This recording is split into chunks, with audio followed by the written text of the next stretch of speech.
Alrighty guys, welcome to another new playthrough on the channel. Legacy of Dragonholt, in our never-ending quest to finally play all the games that we actually own. We actually owned this game for like a year, maybe a year or so. I think it was like last November-ish, around that time I got this game. And it's a cooperative narrative adventure game for 1 to 6 players. And I thought, oh, that sounds great. And I know my buddy Phoenix Knight does a lot of RPG stuff on his channel. And I thought, this would be great to show him off this game. And maybe he'd be interested in it and everything else. And then it sat on the shelf, waiting for me to finally do something with it. So I decided to finally do something with it. So we're going to create a character and then play through the story and go from there. So there is, I think, there is, let's see, 1, 2, 3, 4, 5, 6 different chapter books that you play through. We're going to be playing through the New Road, which is, I think, the intro one. It tells you on the front it takes between 50 to 80 minutes to play through this. Obviously, with the different choices you make, your adventure is going to be different. But if you take the same choices that I make, then you're going to have the same adventure. This is one of those read and follow along the story kind of games. But you'll see that as we go. So, without further ado, oh, and I should mention, there is a huge book for Dragonholt Village. I mean, it is like, how long is this? So tell me how many pages it is. No, it just tells me that it goes from 1001 up to 9,990. 9,990. So, yeah. So a lot of extra stuff. So, what kind of character do we want to be? What kind of character? There's different races. There's like 6 or 7 different races. There's 6 or 7 different classes. A bunch of different skills you can take. So, I mean, it's not like you're creating a Dungeons and Dragons character or anything where you're going to be super involved. But it's got the basics. I should mention that this is made by Fantasy Flight. Right there, Fantasy Flight. And the reason that's important is because it is also this Legacy of Dragonholt is in the same world as Runebound, the game. So if you're familiar with Runebound and how they do things in that universe and everything, you'll be very familiar with this. And can I pull this out without destroying everything? So, again, if you're familiar with Runebound, if you like playing Runebound, it's in the same world as Runebound is.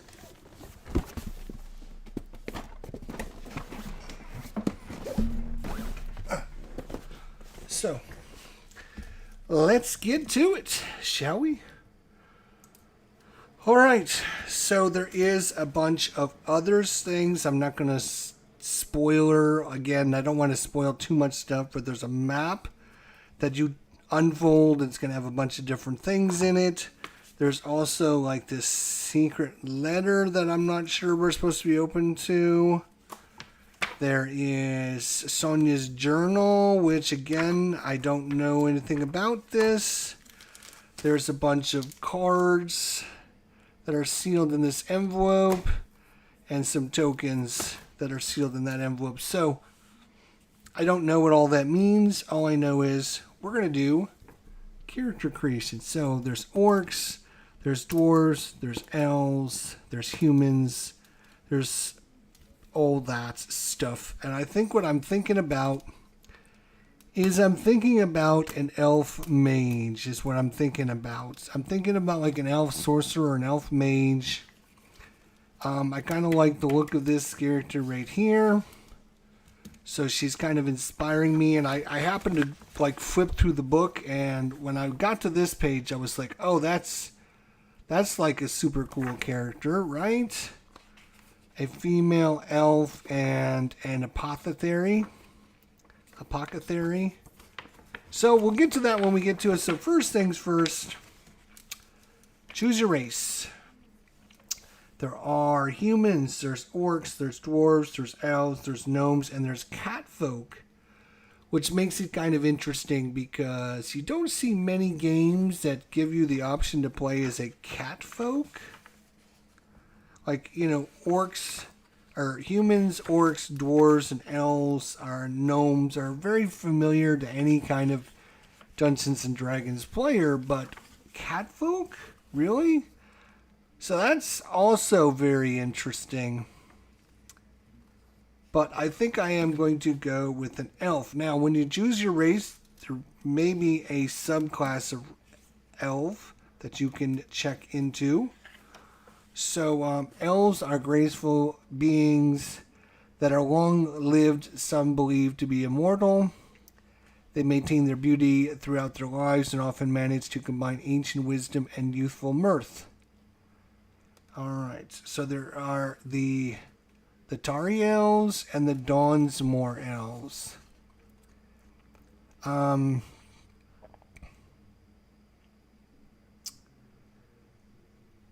Well, elves remain in elven lands, while most elves remain in elven lands, content to concern themselves only with the elven issues. The elves of the free city of Dawnsmore are the exception. More than any other elves, they commit to stewardship and the teaching of the younger race. The Dawnsmore's elves are revered as wise and sophisticated by the humans, but in truth they tend to be elven youth, mostly of the Latari tribe, pursuing a course of action that elders consider unwise, unnecessary, and perhaps dangerous. But the elves of Dawnsmore are fond of the challenges, finding the breakneck pace of which humans live their lives refreshing. In another few centuries, if the Dawnsmore's elves continue on their present course, perhaps they will become a new tribe of Dawnsmore with the preeminent city in Terranoth. So we're going to be a Dawnsmore elf.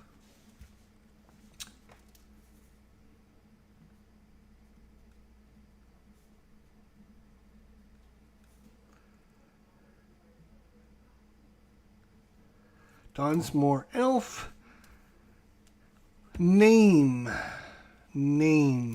Elven parents are well aware that their elf children will be stuck with their name for centuries, and so they take to taming a new baby.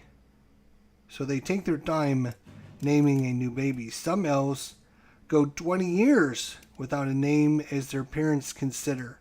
Elves often have poetic family or tribe names in addition to their given name, and they frequently translate their names into the language of those they speak with, so all may appreciate their meaning.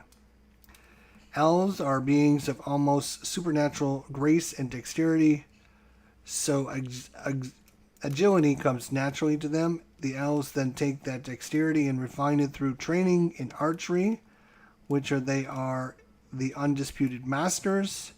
Their attitude towards the arts carries into their attitude towards war, and elves favor slender, dueling swords to complement their steady bows. Over the course of their long lives, elves study arcana and the many secrets of the world.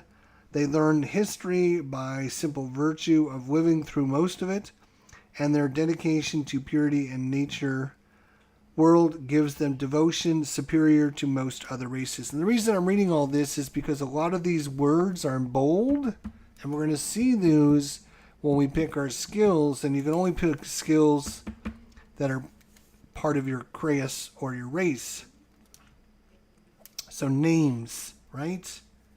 I had a really good name earlier. I'm going to go with Kara, K-A-R-A, Kara.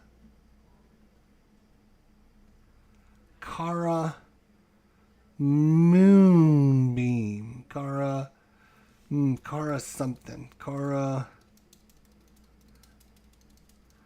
Kara the Gifted. Yeah, I like that. Kara the Gifted.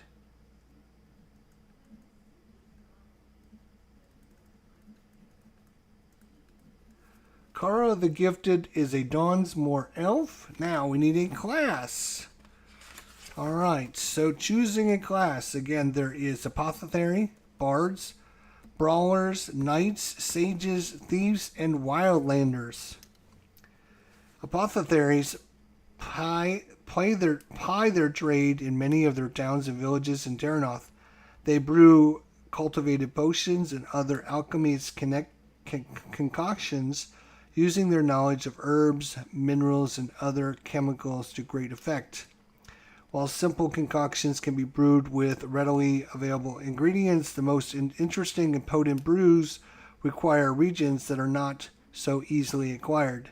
Apothecaries must often gather their materials themselves, journeying into deep forests for a rare herb or exploring a dark cave in search of exotic mushrooms. Some of the most valuable ingredients, such as dragon's blood or powdered Demorian stone, are so difficult to acquire that a prospective apothecary must recruit the services of a deadly band of adventurers or mercenaries. So finding apothecaries who can take up the adventuring life is not that uncommon. Whenever they would show up in town or wander constantly in search of ingredients, an apothecary is welcome everywhere, as their most common remedies are in constant demands. Of course, some disputed sorts sell fake cures, but these charlatans are no true apothecaries. Skills. Apothecaries must learn alchemy to practice their trade and must also learn craftsmanship along the way. An apothecary is usually the person most responsible for selling his or own goods and mingling and managing a sometimes quite complex business. So they find persuasion and reasoning very useful. Many flowers and herbs have medicinal and alchemical properties. As such, some apothecaries learn survival as a way to forage for their own ingredients. Although alchemy isn't precisely magic, it can be a related field. Some potions are magical brews or can help along with magical ingredients. Most apothecaries learn arcane either out of curiosity or to enhance their own business. We are going to be an apothecary. Apothecary.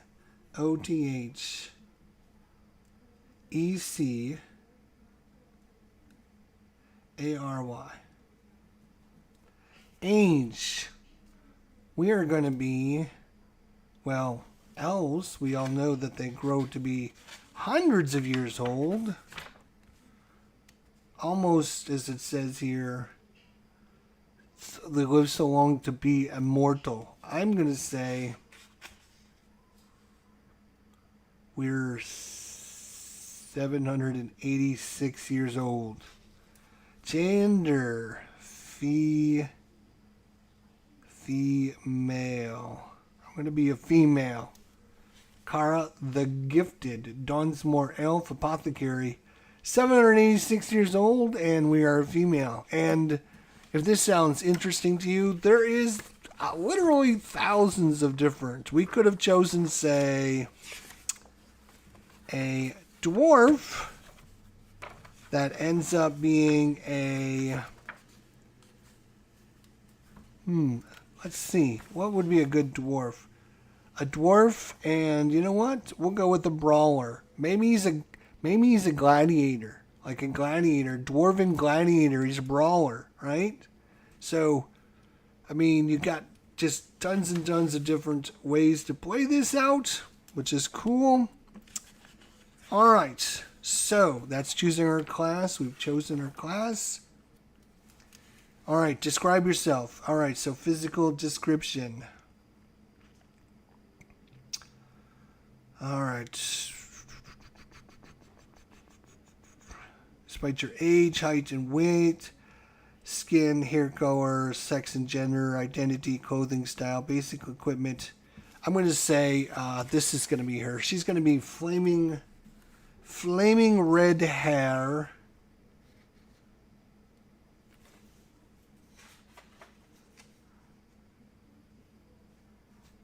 Flaming red hair.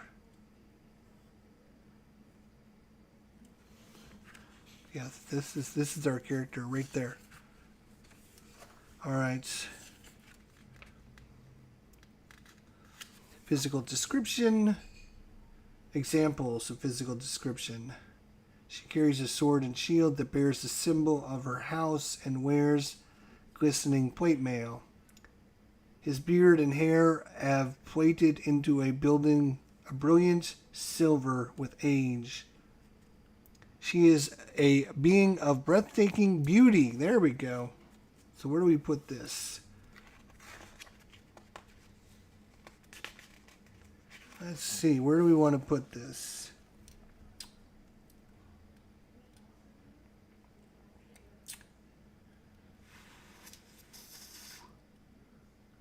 There is background. There's personality and ideas, which is this section. Then there is physical description, which makes me think, oh, that's physical description here. Okay, so she is a breath-taking beauty with she's a breathtaking beauty with flowing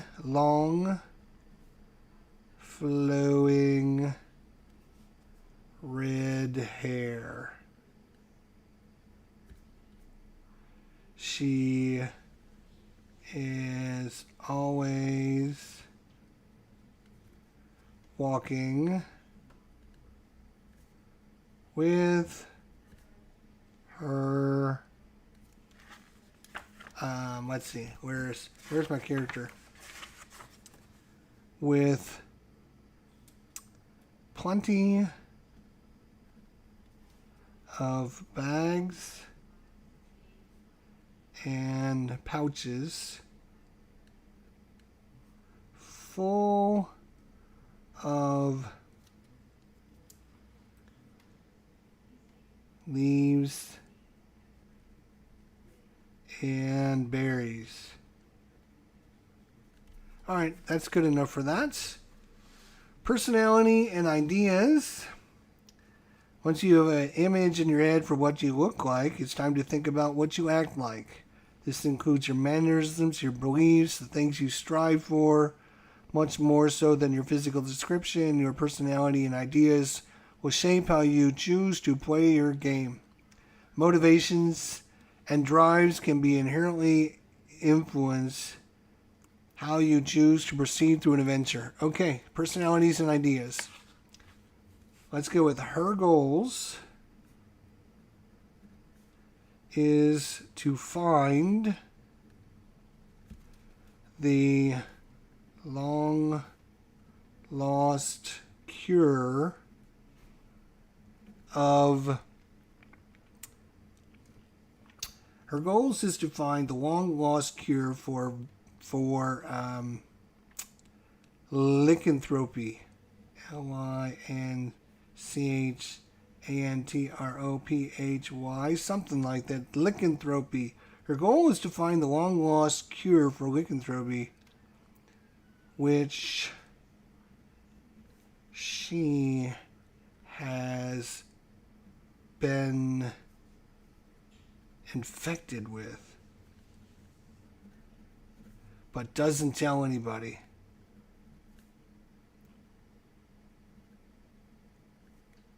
But has not told anyone this. And my handwriting is terrible. I apologize for that. That's the beauty with RPGs for the most part. Within the system, they're only limited to your imagination. That's right, Phoenix. There you go. Personalities and ideas. She's an apothecary because her goal is to find the long-lost cure for lycanthropy, which she has been infected with, but she hasn't told anyone. There we go. Oh my gosh. We're just doing so good now. All right. Let's see. Do we do background? We did not do background yet. A background.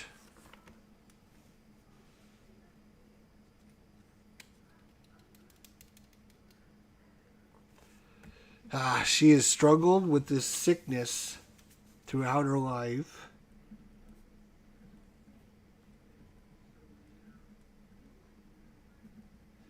With this sickness all her life. And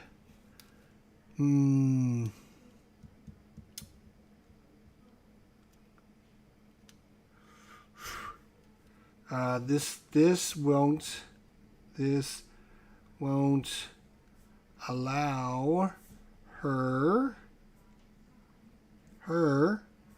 to get close to many people because she is afraid they will find out about her secret. All right. I know this is terrible and you can't read it, but it says she struggled with this sickness all her life, and this won't allow her to get close to other people because she's afraid they will find out about her secret. She is a loner, looking for a cure.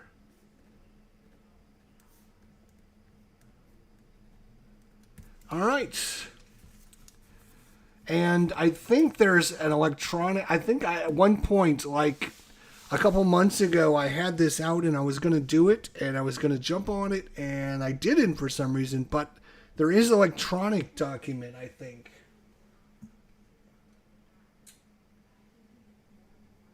That I got probably on my desktop somewhere that I was creating.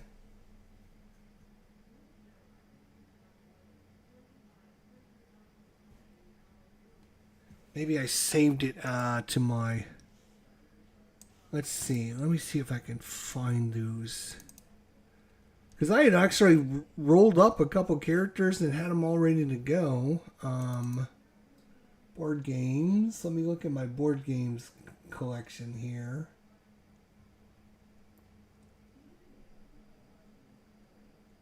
No, I don't see anything in there. Whoa, that's not cool.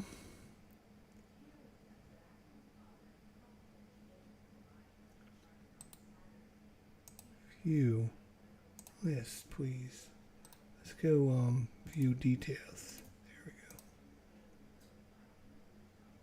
So I don't know what I did with them, but I think you can download like electronically and then you can edit them electronically. And I will do that. When I go into work tomorrow, I'll make an electronic copy of this. So, that is our background and our history. Now we got to choose our skills. So, we can choose anywhere between 5 and 8 skills. But the more skills you take, the less hit points or less stamina you can have for your character.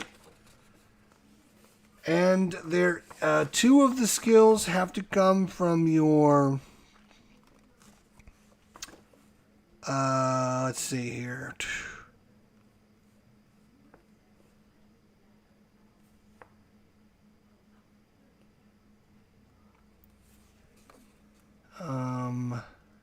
2 of your skills must come from your race, and 2 of your skills must come from your class. So we go back to our race here. Right, you can see again all these words in bold down here. Agility, archery, dueling, arcana, history, and devotion. So I'm going to take, obviously, I'm going to take arcana. Arcana.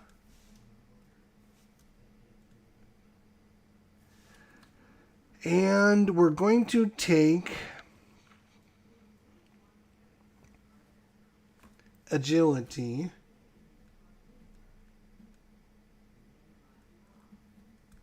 Agility.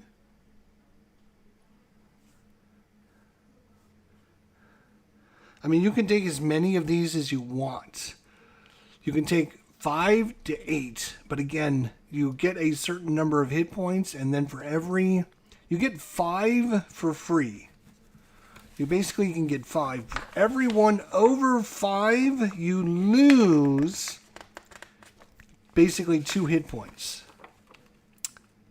So your stamina is decreased by 2 for each skill you have beyond 5. So we're going to definitely take at least 5.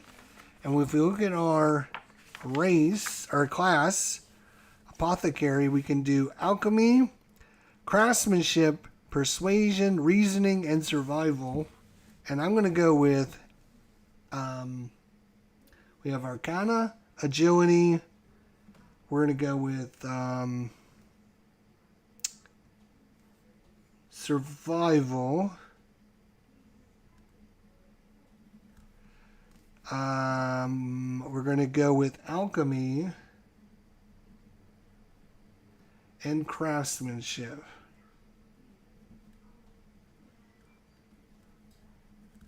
So we got arcana, agility, survival, alchemy, and craftsmanship.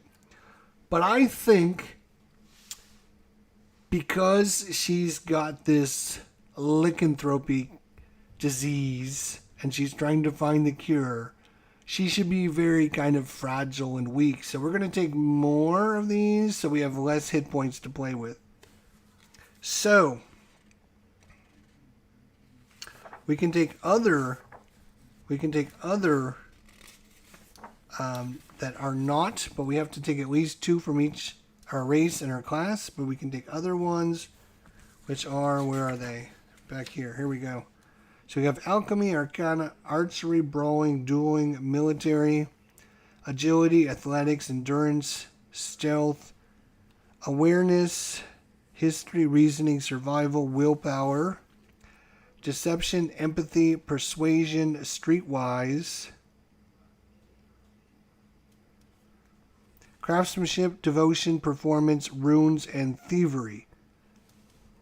So there are combat skills, physical skills, mental skills, social skills, and utility skills. Hey Barbara, how are you? Good to see you. So we have made Kara the Gifted, which is a Dawnsmore elf. She's an apothecary. She's 786 years old. She's a female. She looks actually just like this. This is our character right here. Just so you know. And she has got a secret. She's an apothecary because her devotion is to try and find the cure to the lycanthropy because she's infected with it, but she doesn't tell anyone she's infected with it. So her skills are arcana, agility, survival, alchemy, craftsmanship. We're going to take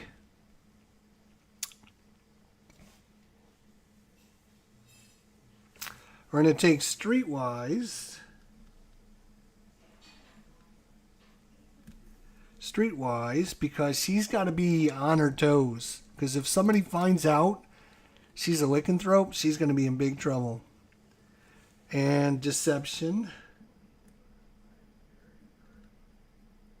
So she's always deceiving people. So 1, 2, 3, 4, 5, 6, 7. We can do one more maximum.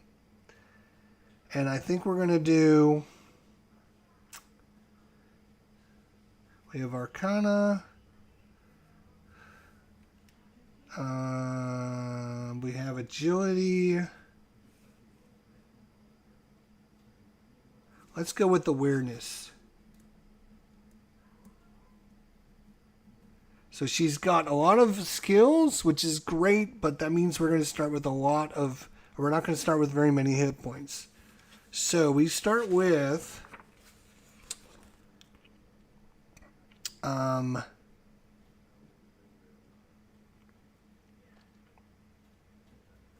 we start with 14 if you have 5 skills. You lose 2 for each of those beyond 5. So 6, 7, 8. So we lose 14. We lose 2 for 6 points. So 14 minus 6. 14 minus 6. Let me think about that. It's 8 hit points. But it says here if you're playing with alone with one hero, you increase your maximum stamina by 4. So instead of 14 minus 6 would be 8. 8 plus 4 is 12. So we should have 12 hit points, I believe. I'm doing great, thanks. We're making our character here for Legacy of Dragonholt, which is a cooperative narrative adventure for 1 to 6 players. It's based out of the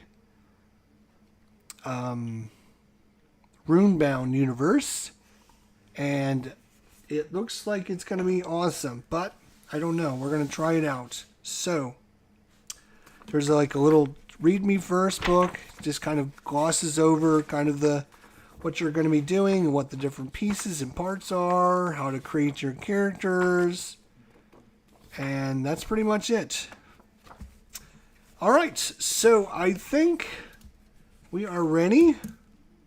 I don't think we get any items. Do we get any items? Do we start with items? Let's see. Once you finish the steps above and record the details in your character sheet, you're ready for an adventure. But don't take a moment to get to know the other heroes. Tell the other players about your hero and listen to their stories as well. Once you've gotten to know the other heroes in your group, proceed to step 2 of setup in the rule booklet. Now this would be interesting to try this multiplayer. That would be very interesting to play this multiplayer. I'm just looking to see if there's any like items. Do you start with items? I don't think so.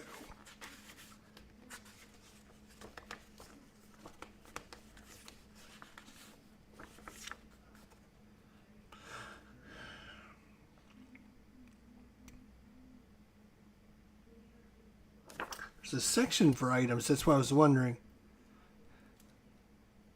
An experience. I know we start with 2 experience and maybe like 100 gold pieces or something like that. Let's see if we can find that in this book here. So you have different adventures you can go on.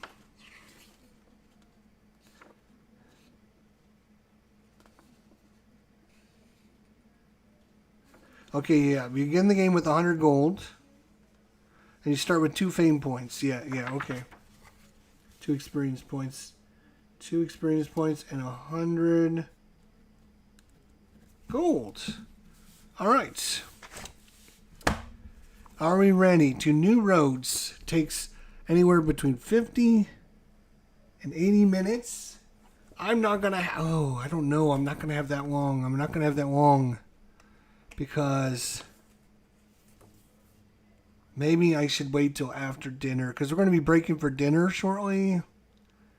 Like at 6 o'clock. It's what? It's like 40 minutes. So hate to get halfway through this. You know what? I'm going to break this up. I will come back and we'll do roads, 2 new roads. We'll do that in episode number 2 after dinner. So later tonight, we'll do this, and then we won't have to worry about rushing or trying to get through it on time or having to take a break or anything like that. So, but what we'll do is we will read the story the intro story so everyone has a good idea of what we're talking about. Okay. So you slumped down on the wooden bench, stretching your legs. You've been traveling for nearly a week now towards a small village called Dragonholt. Your journey is at the request of Celeste, a former adventuring companion and friend, who has since found her calling as a tutor to the children of Countess Regina Fairfax, Lady of Dragonholt. You take a moment to read the letter, and then it tells you, read the letter from Celeste. So, we will actually read the letter from Celeste. Yes. All right. My friend, I pray this letter finds you in good health for once, because I need you to travel. As you might have heard, I have taken a position as a tutor in the household of Lady Regina Fairfax, Countess of Dragonholt, just outside the village. I've elected to take this position because I hoped for some peace and quiet after that business at Necrohall. I hope to find some peace and quiet after the business in Necrohall. Had I known what my future held, I would have done something else entirely. Lady Regina's 3 children are more than lively enough to deny me of anything resembling peace or quiet. Even now they are mainly grown. I remain very busy. But I did not write this letter to complain about my lot in life, as you know. I never complain, even when the so-called dwarven mine was very obviously an inferior human vintage. Again, or when my very favorite cloak, the blue one, is stained by some drunken lush spilling his wine. Elves really should stay out of human taverns. I write you because I fear something sinister is at work here in Dragonholt, and I require your assistance. I dare not say more openly, as I think it likely this message will be intercepted. I can trust no one here to help me with this matter. After that business in Necrohall, I have only you and I and a small handful of allies left in the world. Please help me. There's more than stake than you know. Celeste. Bum, bum, bum, bum, bum, bum. Okay. So that was read the letter. You are uncertain why Celeste has summoned you to Dragonholt. Her letter is strange, speaking only in vague threat that requires your assistance, and although you are sure the letter was written in her hand, the message contains several details that you find uncharacteristic of the elf you adventured with in the past. You had known Celeste to drink dwarven wine, and you would swear she's always worn a green cloak. It's not unthinkable that her preferences have changed over the years, but something about the way the message is written that makes you think there is more to the letter than is obvious. You have known Celeste to be exceedingly proper in her speaking. She must have been in a panic while writing to have produced so many spelling errors. Even more alarming is the brief note on the back of the letter, which I actually was looking at. There's a note here that says, please refer to my first letter. Dun, dun, dun. Right? This is a clue. Dun, dun, dun.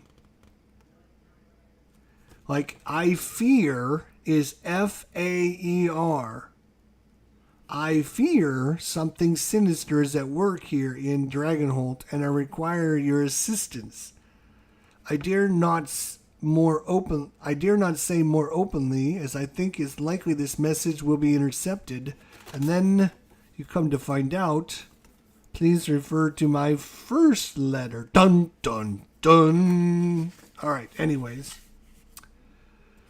You have known Celeste to be exceedingly proper in her speaking. She must have been in a panic while writing to have produced so many spelling errors. Even more alarming is the brief note on the back of the letter. You had not received any word from Celeste before this one. Could she have sent another letter that wasn't intercepted as she had feared? Regardless of the vagueness of her request, you owe Celeste at least this much after the business of Necrohall. As the tutor in the employment of the Countess, she may be in a position to reward you handsomely for your assistances you can render.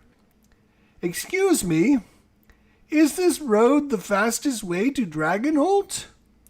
You look up from the letter to see Marama, a gnome merchant you've been traveling with, talking to another traveler and pointing down a path towards a forbidden-looking forest. Aye, if you're going to Dragonholt, you'll have to go through Eventide Forest. Ain't no way around it. About a day travel straight through. Merrim thanks the traveler, and he continues on his way in the direction opposite the forest. You fold the letter and stow it away before standing. It won't do to rest for too long. You sling your baggage over your shoulder and prepare to resume your travels. Merriman turns to face you. Well, what are we waiting for? If that's the road to Dragonholt, let's be off. Merrimer has been traveling with you for 3 days now. Like you, she is traveling to Dragonholt, and she put in with, and as she put it when you met, the more the merrier. We'll proceed with caution, calls Braxton from behind you. The orc woman hefts Merriman's bag off the ground where the gnome has left it and drops it into Merriman's open arms. Rumor has it there is bandits who make camp in these woods. We should watch our backs as we pass through. Since meeting Merriman and the orc knight errant, you have found Braxton to be the most cautious of the pair by a wide margin. As far as you can tell, Merriman has hired Braxton for protection, but at times the orc seems to don the gnome more than bodyguard would. You nod in agreement as Braxton's comments. With the last fleeting glance at the crossroads signpost, you follow after the energetic gnome, who's already started off towards Eventide Forest. So we have a decision to make. Let's make some headway before we lose some lights, and we read entry 2883. What else have you heard about the bandits? We can read entry 7773. Or stick close, Merriman. It's dangerous to get separated. We can read entry 4577.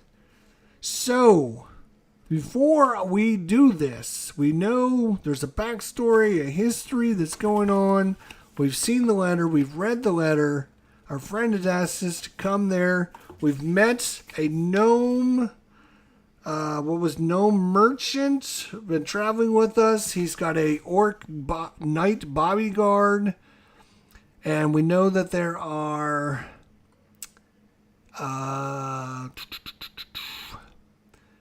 what was it?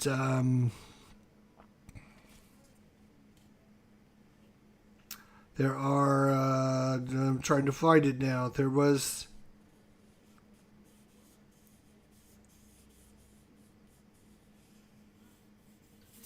Where was it? Rumor has it that there are bandits who make camp in these woods. We should watch our back as we pass through.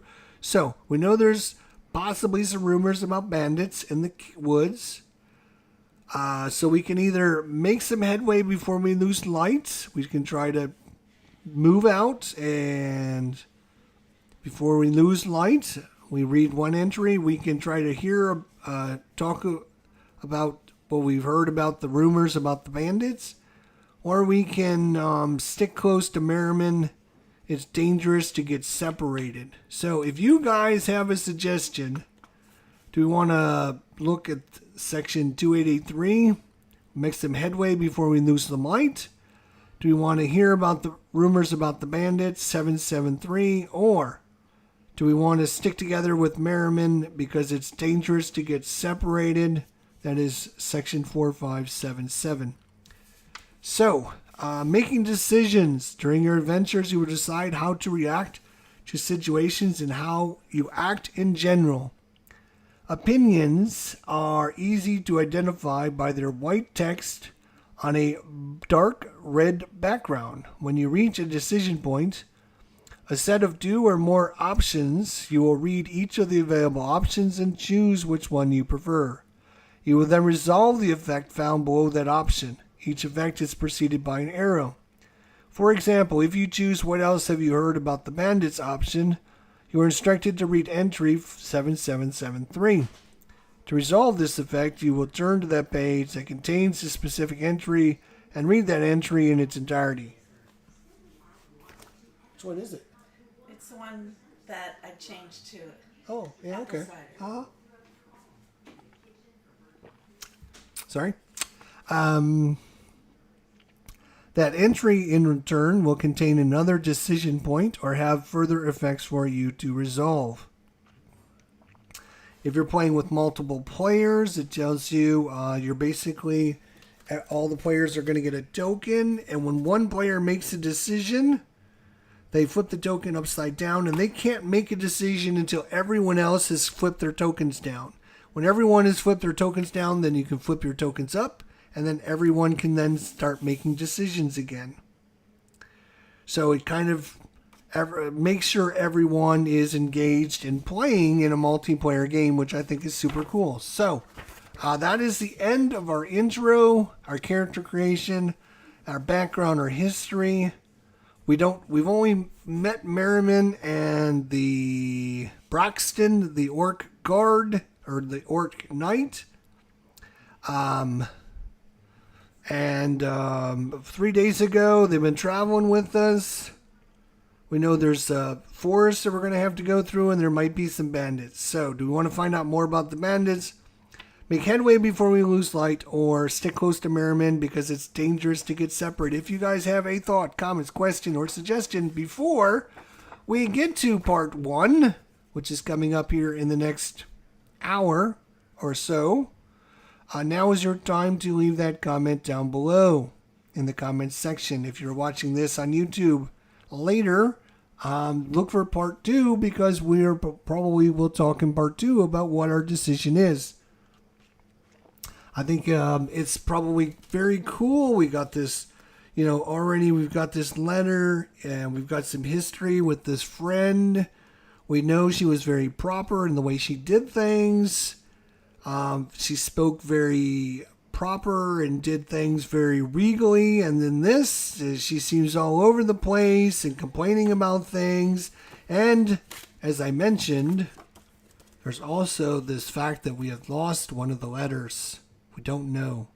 So what have we gotten ourselves into? We'll find out in part 2 of this adventure of Legacy of Dragonholt.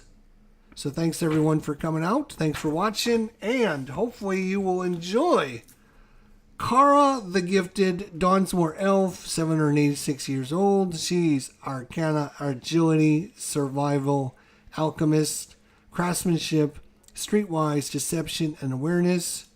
She is breathtaking beauty with long flowing red hair. She's always walking with plenty of bags and pouches full of leaves and berries. Her goal is to find the long-lost cure for lycanthropy, which she has been infected with, but has not ever told anyone about. She has struggled with the sickness all of her life. And this hasn't allowed her to get close to many people, fearing that they might find out about her disease. She has kept it a secret, and she's seeking a cure for her disease. So, that is that. We'll see you in part 2. Thanks so much for watching. I do appreciate it. Any thoughts, comments, questions, or suggestions, leave them in the comments section down below. And if you, hopefully we'll be back for part 2. Thanks so much. Take care. Bye for now.